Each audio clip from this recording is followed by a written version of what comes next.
A camera is an amazing tool. It can capture the world lit in ways we can't see.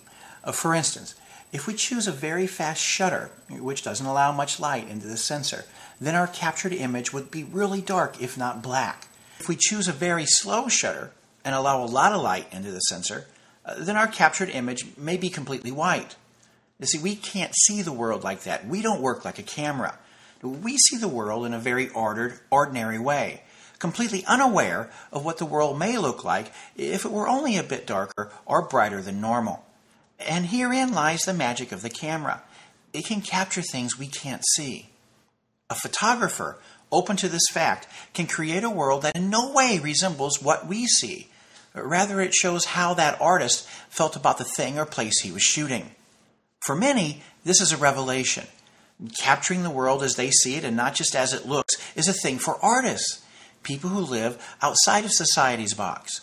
It's quite a shocker for many when they discover that they too can do it, and they can do it with their camera. And thus lies the first hurdle. Are you a photographer or are you an artist?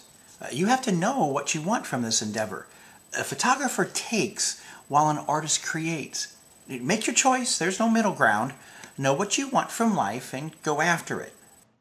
For those who choose to be an artist, life as they know it, as well as how the world appears to them, will change.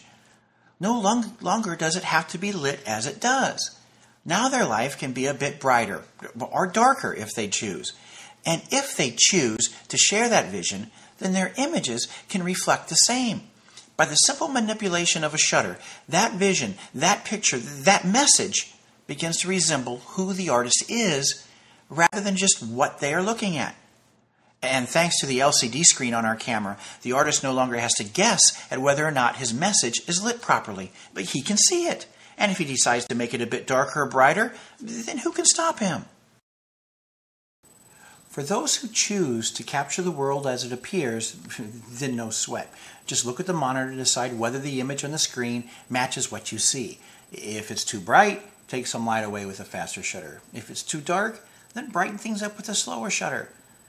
It just doesn't get any easier than this.